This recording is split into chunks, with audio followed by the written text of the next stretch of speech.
right, let's get into this story because it absolutely blew up online.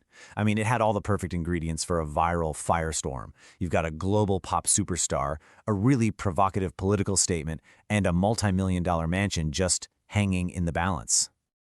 So this was the question just screaming from the headlines. Could Billie Eilish actually get kicked out of her own home? It's a pretty dramatic thought, right? And it had everybody completely hooked. But as you're about to see, the real story here is way more interesting than just a headline. So to really understand how we even got here, we've got to rewind a little bit, all the way back to the Grammy Awards.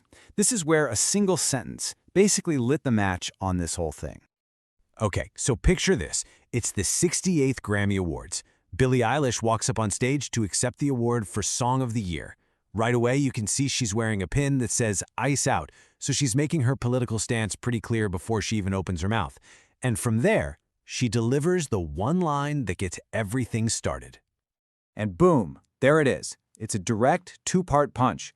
First, you've got the phrase, "No one is illegal on stolen land," which is a really common slogan for immigration activists. And second, a very, very blunt message for the U.S. Immigration and Customs Enforcement Agency. The speech itself was super short, but the impact? Oh, it was immediate and massive. So the speech happens, and the internet? Well, it does what the internet does. The reaction was instant, and the backlash really focused on one central argument: hypocrisy. Critics online were so quick to point this out. They're like, wait a minute, Billie Eilish is up there talking about stolen land, but she lives in this giant multi-million-dollar home in Los Angeles. Their argument was pretty simple. If the land is stolen, what does that say about the person living on it in total luxury? And that, of course, led to the next logical question. Okay, so who was the land stolen from?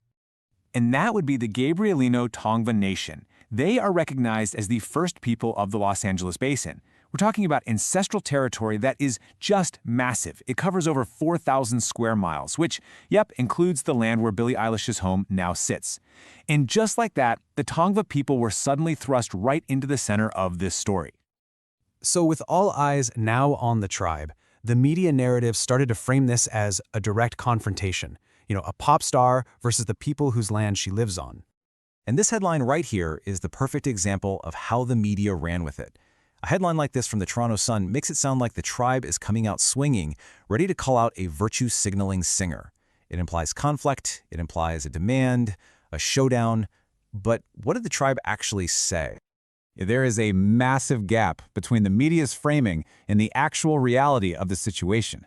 The headlines made it seem like a fight was brewing. The tribe's actual statement, though, was calm, it was appreciative, and it was constructive. There was no demand for an eviction, no call for an apology, just nothing that resembled the conflict that was being sold by the headlines. So let's break down what they actually said. Yes, they confirmed her home is on their ancestral land. And no, she hadn't contacted them. But the most important point is this: they valued her using her platform to bring visibility to the issue. Their only request was a hope that maybe next time she might mention the Gabrielino Tongva people by name to help educate the public. That's it. A pretty reasonable and gracious response, especially when you've just been pulled into a global media frenzy. So, just when it seemed like the real story was much, much quieter than the headlines were suggesting, a new character entered the chat and threw a gallon of gasoline on the fire. An LA-based eviction law firm called Sinai Law put out a press release that looked completely real. They were offering, for free, to evict Billie Eilish on behalf of the Tongva tribe. And for a moment, it really seemed like the media's dream of a big showdown was actually coming true. But the offer wasn't real. The lawyer behind the firm, Avi Sinai, admitted the whole thing was just a stunt. He told the press, obviously the post was satirical. He said his goal was to make a point about what he saw as hypocrisy from Hollywood elites and how the term stolen land gets used in political debates. So the bottom line is, the eviction threat was never real. Fact-checkers like Snopes quickly rated the claim as false. The law firm had absolutely no connection to the Tongva tribe and no intention of actually filing anything. It was pure political theater designed to go viral. And you know what? It worked. So how did all these separate pieces, the speech, the backlash, the tribe's real response, and the lawyer's fake one, all combine to fuel such a perfect storm of online outrage? Well, this is basically the step-by-step recipe for how a modern viral story gets manufactured. It starts with a spark. That's Eilish's comment. Then comes the predictable backlash. The media then amplifies the most confrontational angle because, conflict generates clicks. Then an outsider adds a wild stunt, knowing the audience is already primed and will run with it. It's only later, after the outrage has peaked and the narrative is already set, that the corrections start to trickle out. And the result of this whole process is a story that becomes completely detached from reality. The public narrative was this huge, dramatic showdown over an eviction, when the actual events involved a calm statement from a tribe and a satirical press release from a lawyer who was completely unconnected to them. And that leaves us with this final thought. In an age where a celebrity speech, a critical tweet, a media headline, and a satirical stunt can all blend together into one confusing narrative, who is ultimately responsible for figuring out what's actually true?